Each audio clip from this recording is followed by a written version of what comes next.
ಲೋಕಸಭಾ ಚುನಾವಣೆಗೂ ಮುಂಚೆ ಕೇಂದ್ರದ ಬಿಜೆಪಿ ಸರ್ಕಾರ ಒಂದು ಮಹತ್ವದ ನಿರ್ಧಾರ ಕೈಗೊಳ್ಳೋ ಸಾಧ್ಯತೆ ಇದೆ.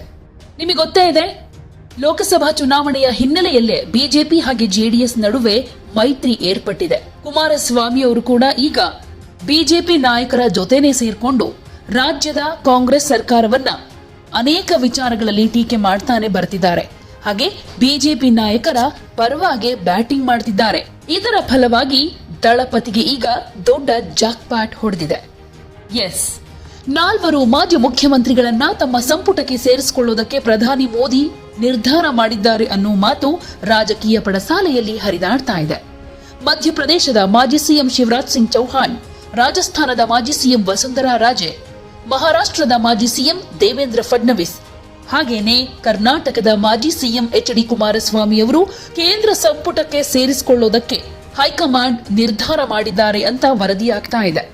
ಕುಮಾರಸ್ವಾಮಿ ಅವರನ್ನ ಹೊರತುಪಡಿಸಿದ್ರೆ ಉಳಿದ 3 ಕೂಡ ಬಿಜೆಪಿಯವರೇ. ಕರ್ನಾಟಕದಲ್ಲಿ ಬಿಜೆಪಿಯ ಜೊತೆ ಮೈತ್ರಿ ಮಾಡಿಕೊಂಡ ಮೇಲೆ ಜೆಡಿಎಸ್ ನಾಯಕ ಕುಮಾರಸ್ವಾಮಿ ಅವರನ್ನ ಕೇಂದ್ರ ಸಂಪುಟಕ್ಕೆ ಸೇರ್ಪಡೆ ಮಾಡಿಕೊಳ್ಳುವುದಕ್ಕೆ ಬಿಜೆಪಿ ಮುಂದಾಗಿರುವುದು ಗೊತ್ತೇ ಇದೆ. ಮುಂಬರುವ ಲೋಕಸಭಾ ಚುನಾವಣೆಯಲ್ಲಿ ಆಯಾ ರಾಜ್ಯಗಳಲ್ಲಿ ಈಗಿರುವ ಸ್ಥಾನಗಳ ಜೊತೆಗೆ ಮತ ಬ್ಯಾಂಕ್ ಜಾಸ್ತಿ ಮಾಡಿಕೊಳ್ಳುವುದಕ್ಕೆ ಈ ನಿರ್ಧಾರವನ್ನ ತೆಗೆದುಕೊಳ್ಳಲಾಗಿದೆ. ಇದೇ ಜನವರಿ 17ನೇ ತಾರೀಕು ಕೇಂದ್ರ ಸಚಿವರಾಗಿ ಕುಮಾರಸ್ವಾಮಿ ಪದಗ್ರಹಣ ಮಾಡ್ತಾರೆ ಅಂತಾನೂ ವರದಿಯಾಗ್ತಾ ಇದೆ. ಕೃಷಿ ಖಾತೆ ಅಥವಾ ಜಲಸಂಪನ್ಮೂಲ ಖಾತೆ ನೀಡೋದಕ್ಕೆ ಬಿಜೆಪಿ ಹೈಕಮಾಂಡ್ ಭರವಸೆ ನೀಡಿದೆ ಅನ್ನೋ ಮಾಹಿತಿ ಕೂಡ ಇದೆ. ಹೀಗಾಗಿ ಜನವರಿ 15ಕ್ಕೆ ಅಥವಾ 16ಕ್ಕೆ ಕುಮಾರಸ್ವಾಮಿ ಅವರು ದೆಹಲಿಗೆ ಪ್ರಯಾಣ ಬೆಳೆಸಲಿದ್ದಾರಂತೆ. ಮುಂಬರುವ ಲೋಕಸಭಾ ಚುನಾವಣೆಯಲ್ಲಿ ಕರ್ನಾಟಕದಲ್ಲಿ ಹೆಚ್ಚು ಸ್ಥಾನ ಗೆಲ್ಲುವುದಕ್ಕೆ ಬಿಜೆಪಿ ವರಿಷ್ಠರು ಈ ತರದ ಪ್ಲಾನ್ ಮಾಡಿದ್ದಾರಂತೆ. ಎನ್ಡಿಎ ಮೈತ್ರಿಕೂಟದ ಭಾಗವಾಗಿರೋ ಜೆಡಿಎಸ್ಗೆ ಸಂಪುಟದಲ್ಲಿ ಪ್ರಾತಿನಿಧ್ಯ ನೀಡುವ ಮೂಲಕ ಲೋಕಸಭಾ ಚುನಾವಣೆಯಲ್ಲಿ ಕರ್ನಾಟಕದಲ್ಲಿ ಹೆಚ್ಚು ಸ್ಥಾನಗಳನ್ನ ಗೆಲ್ಲುವ ಇರಾದೆ ಬಿಜೆಪಿಗಿದೆ. ರಾಮ ಮಂದಿರ ಉದ್ಘಾಟನೆ ಆದಮೇಲೆ ಸಚಿವ ಸಂಪುಟ ವಿಸ್ತರಣೆಯಾಗಲಿದ್ದು 5 ಹೊಸದಾಗಿ ಸೇರ್ಪಡೆಯಾಗ್ತಾರೆ ಅಂತ ಕೂಡ ಹೇಳಲಾಗ್ತಿದೆ. ಮಧ್ಯಪ್ರದೇಶ ವಿಧಾನಸಭಾ ಚುನಾವಣೆಯಲ್ಲಿ ಸ್ಪರ್ಧಿಸಿದ್ದ ಕೃಷಿ ಮತ್ತು ರೈತ ಕಲ್ಯಾಣ ಖಾತೆ ಸಚಿವ ನರೇಂದ್ರ ಸಿಂಗ್ ತೋಮರ್ ಗೆದ್ದ ಮೇಲೆ ಸಂಸದ ಸ್ಥಾನಕ್ಕೆ ರಾಜೀನಾಮೆ ಕೊಟ್ಟಿದ್ರು. ಹೀಗಾಗಿ ಸಂಪುಟ ದರ್ಜೆಯ ಖಾತೆ ಖಾಲಿ ಇದೆ.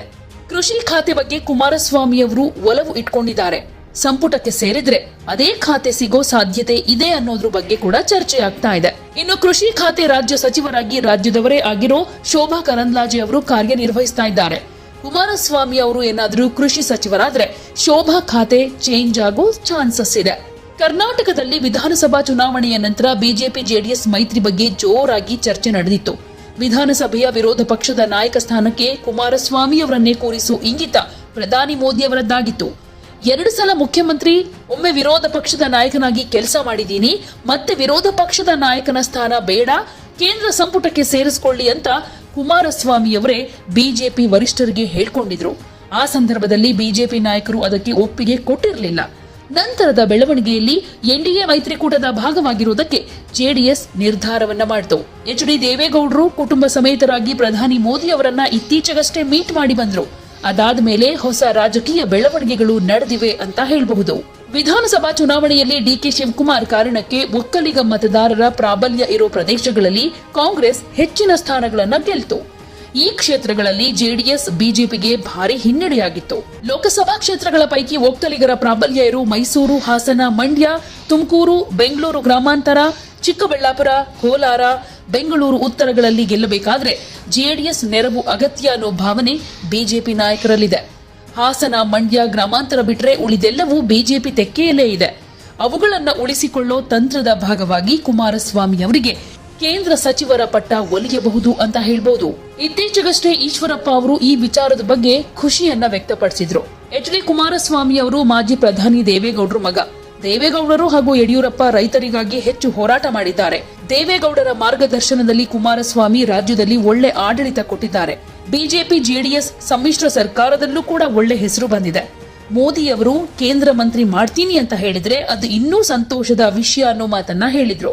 ಹೀಗಾಗಿ ಬಿಜೆಪಿ ನಾಯಕರ ಕಡೆಯಿಂದ ಅಂದ್ರೆ ರಾಜ್ಯ ಬಿಜೆಪಿ ನಾಯಕರು ಕೂಡ ಇದಕ್ಕೆ ಸಕಾರಾತ್ಮಕವಾದ ಪ್ರತಿಕ್ರಿಯೆಗಳನ್ನ ಕೊಡ್ತಾ ಇರೋದ್ರಿಂದ ಸದ್ಯದಲ್ಲೇ ಮಾಜಿ ಮುಖ್ಯಮಂತ್ರಿ ಎಚ್.ಡಿ. ಕುಮಾರಸ್ವಾಮಿ ಕೇಂದ್ರ ಮಂತ್ರಿ ಆಗಲಿದ್ದಾರೆ.